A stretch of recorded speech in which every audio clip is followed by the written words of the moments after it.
भगवत पुराण कथा षष्ठम स्कंद दूसरा अध्याय। नमस्कार दोस्तों, यदि आप हमारे चैनल पे न्यू हैं तो चैनल को ज़रूर सब्सक्राइब कर लीजिएगा। बेल आइकन को प्रेस करके कमेंट बॉक्स में जय श्री हरि जय श्री हरि विष्णु अवश्य लिखिएगा। यदि आप गर्भवती माता हैं तो आप इसको प्रतिदिन प्रातः काल के समय या शाम काल के समय अवश्य ही सुनें, जिससे आपको शेष कम करने वाली संतान की प्राप्ति हो।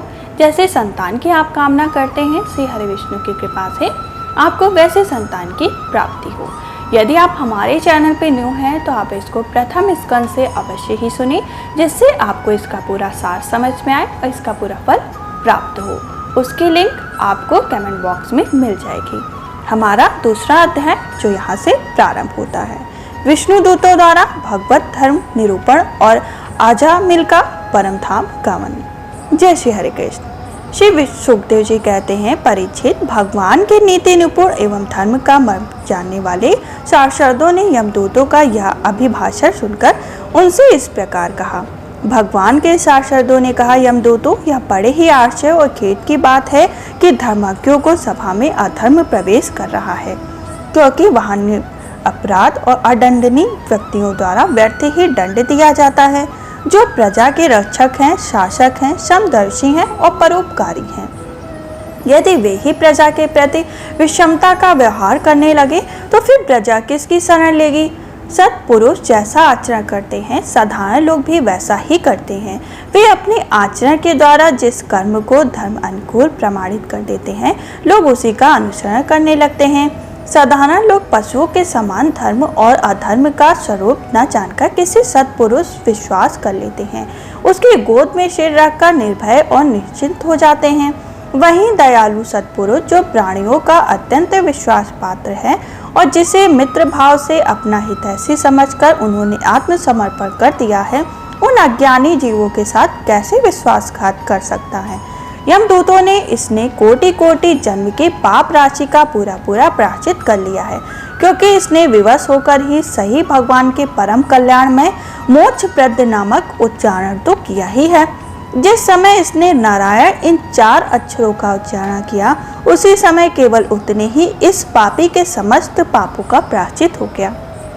चोर, शराबी, मित्रद्रोही, ब्रह्मघाती, गुरु पत्नी गामी ऐसे लोगों का सत्सर्गी, स्त्री, प्रजा, राजा, पिता और गाय को मारने वाले चाहे जैसा और चाहे जितना बड़ा पापी हो, सभी के लिए यही इतना ही सबसे बड़ा प्रायश्चित है कि भगवान के नामों का उच्चारण किया जाए, क्योंकि भगवान के नामों के उच्चारण से मनुष्य की बुद्धि भगवान के गुण, लीला और स्वरूप में रम जाती है और स्वयं भगवान की उसके प्रति आत्मबुद्धि हो जाती है। बड़े बड़े ब्रह्मवादी ऋषियों ने पापों के बहुत से प्रायश्चित, कृष्ण चंद्रायण आदि व्रत बतलाए हैं, परंतु उन प्रायश्चितों से पापियों को वैसी जड़ से सूचित नहीं होती जैसे भगवान के नामों का उनसे गुफित पदों का उच्चारण करने से होती है, क्योंकि वे नाम पवित्र कीर्ति भगवान के गुणों का ज्ञान कराने वाले हैं। यदि प्रायश्चित करने के बाद भी मन फिर से कुमार्ग में पाप की ओर दौड़े तो वह चरम सीमा का पूरा प्रायश्चित नहीं है।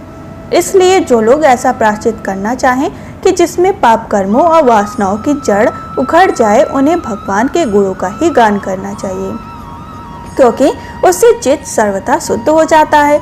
इसलिए यमदूत, तुम लोग अजामिल को मत ले जाओ, इसने सारे पापों का प्रायश्चित कर लिया है, क्योंकि इसने मरते समय भगवान के नाम का उच्चारण किया है। बड़े बड़े महात्मा पुरुष यह जानते हैं कि संकेत में किसी दूसरे अभिप्राय से परिहार में तान आलापने में अथवा किसी अवहेलना करने पर भी यदि कोई भगवान के नामों का उच्चारण करता है तो उसके सारे पाप नष्ट हो जाते हैं। जो मनुष्य गिरते समय, पैर फिसलते समय, अंग भंग होते समय, सांप के डसते, आग में जलते और चोट लगते समय भी विश्वस्तता से हरि हरि कहकर भगवान के नाम का उच्चारण कर लेता है, वह यम यातना का पात्र नहीं रह जाता। महर्षि ने जानबूझकर बड़े पापों के लिए बड़े और छोटे पापों के लिए छोटे प्रायश्चित बतलाए हैं। इससे संदेह नहीं कि उन तपस्या, दान, जप आदि प्रायश्चित के द्वारा वे पाप नष्ट हो जाते हैं, परंतु उन पापों में मलिन हुआ उसका हृदय शुद्ध नहीं होता। भगवान के चरणों की सेवा से वह भी शुद्ध हो जाता है। यमदूतों, जैसा जान या अनजान में ईंधन से अग्नि का स्पर्श हो जाए तो वह भस्म हो ही जाता है, वैसे ही जानबूझकर या अनजान में भगवान के नामों का संकीर्तन करने से मनुष्य के सारे पाप भस्म हो जाते हैं।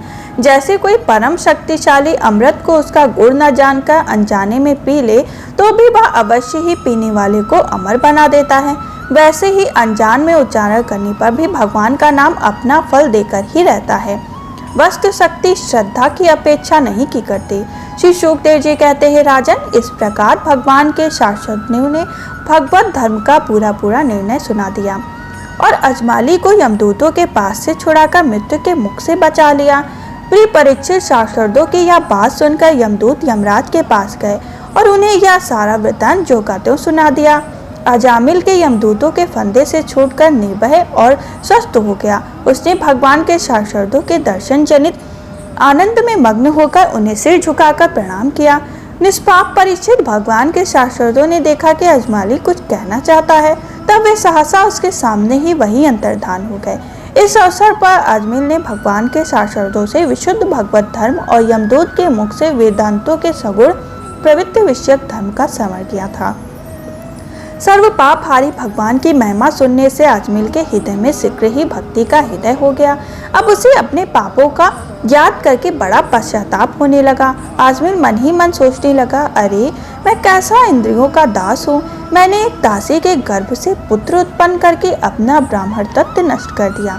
यह बड़े ही दुख की बात है कि धिक्कार है, मुझे बार बार धिक्कार है। मैं संतों के द्वारा निंदित हूँ, पाप आत्मा हूँ। मैंने अपने कुल में कलंक का टीका लगा दिया। हाय हाय, मैंने अपनी सती एवं अबोध पत्नी का परित्याग कर दिया और शराब पीने वाले उल्टा का सशक्त किया। कितना ही नीच हूँ। मेरे माँ बाप बूढ़े और तपस्वी थे, वे सर्वथा असहाय थे, उनकी सेवा शुश्रूषा करने और कोई नहीं था। मैंने उनका भी परित्याग कर दिया। अरे मैं कितना कुपात्री हूँ। मैं अब अवश्य ही अत्यंत भवानी नरक में गिरूंगा, जिसमें गिरकर धर्मघाती परम आत्मा कामी पुरुष अनेकों प्रकार की यातनाएं भुगते हैं। मैंने अभी जो अद्भुत दृश्य देखा, यह स्वप्न है अथवा जागृत अवस्था ही प्रत्यक्ष अनुभव है। अभी अभी जो हाथों में फंदा लेकर मुझे खींच रहे थे, वे कहाँ चले गए? अभी अभी वे मुझे अपने फंदों में फंसाकर पृथ्वी के नीचे ले जा रहे थे, परंतु 4 अत्यंत सुंदर सिद्धों ने आकर मुझे छुड़ा लिया। वे अब कहाँ चले गए? अथापि मैं इस जन्म का महापापी हूँ, फिर भी मैंने पूर्व जन्म में अवश्य ही शुभ कर्म किए होंगे, तभी तो मुझे इन श्रेष्ठ देवताओं के दर्शन हुए। उनकी स्मृति से मेरा हृदय अब भी आनंद भर रहा है। मैं कुलटागामी अत्यंत अपवित्र हूँ। यदि पूर्व जन्म में मैंने पुण्य न की होते तो मरने के समय मेरी जीभ भगवान के मनोमोहक नाम का उच्चारण कैसे कर लेती। कहाँ तो मैं महाकपटी, पापी, निर्लज और ब्रह्म तेज को नष्ट करने वाला, तथा कहाँ भगवान का वह परम मंगलमय नाम नारायण। सचमुच मैं तो कृतज्ञ हो गया। अब मैं अपने मन, इंद्र और प्राणों को वश में करके ऐसा प्रयत्न करूंगा, फिर अपने को घोर अंधकार नरक में न डालूं। अज्ञानवश मैंने अपने शरीर समझकर उसके लिए बड़ी बड़ी कामनाएं की और उनकी पूर्ति के लिए अनेकों कर्म किए। उन्हीं का फल है यह बंधन। अब मैं इसे काट कर समस्त प्राणियों के हित करूंगा, वासनाओं को शांत कर दूंगा, सबसे मित्रता का व्यवहार करूंगा, दुखियों पर दया करूंगा और पूरे संयम के साथ रहूंगा। भगवान की माया ने स्त्री का रूप धारण करके मुझको अधम में फंसा दिया और क्रीड़ा मृग की भांति मुझे बहुत नचा दिया। अब मैं अपने आप को माया से मुक्त करूंगा। मैंने सत्य वस्तु परमात्मा को पहचान लिया, अतः अब मैं शरीर आदि में तथा मेरे का भाव छोड़कर भगवान के कीर्तन आदि से अपने मन को शुद्ध करूंगा और उसे भगवान में लगाऊंगा। श्री शुकदेव जी कहते हैं, परीक्षित, उन भगवान के शाश्वत महात्माओं की केवल थोड़ी ही देर के लिए सत्संग हुआ था। इतने ही अजमिल के चिंतन में संसार के प्रति तीव्र वैराग्य हो गया। वे सबके संबंध और मोह को छोड़कर हरिद्वार चले गए और देव स्थान में जाकर वे भगवान के मंदिर पे आसन से बैठ गए। उन्होंने योग मार्ग का आश्रय लेकर अपनी सारी इंद्रियों को विषयों में हटाकर मन में लीन कर लिया और मन को बुद्धि में मिला लिया। परीक्षित, अजमिल ने दासी का सहवास करके सारा धर्म कर्म चौपट कर दिया था। वे अपने निंदित कर्म के कारण पतित हो गए। वे अपने नियमों से च्युत हो जाने के कारण उन्हें नरक में गिराया जा रहा था, परंतु भगवान के एक नाम का उच्चारण करने मात्र से वे उससे तत्काल मुक्त हो गए। जो लोग इस संसार बंधन से मुक्त होना चाहते हैं, उनके लिए अपने चरणों के स्पर्श से तीर्थों को भी तीर्थ बनाने वाले भगवान के नाम से बढ़कर और कोई साधन नहीं, क्योंकि नाम का आश्रय लेने पर ही मनुष्य मन फिर कर्म के पचड़ों में नहीं पड़ता। भगवत मात्र के अतिरिक्त और किसी प्रायश्चित का आश्रय लेने पर मन रजोगुण तमोगुण ग्रस्त ही रहता है तथा पापों का पूरा नाश भी नहीं होता। परीक्षित, यह इतिहास अत्यंत गोपनीय और समस्त पापों का नाश करने वाला है। जो पुरुष श्रद्धा और भक्ति के साथ इसका श्रवण कीर्तन करता है वह नरक में कभी नहीं जाता। यमराज के दूत तो आंख उठाकर उसकी ओर देख भी नहीं सकते।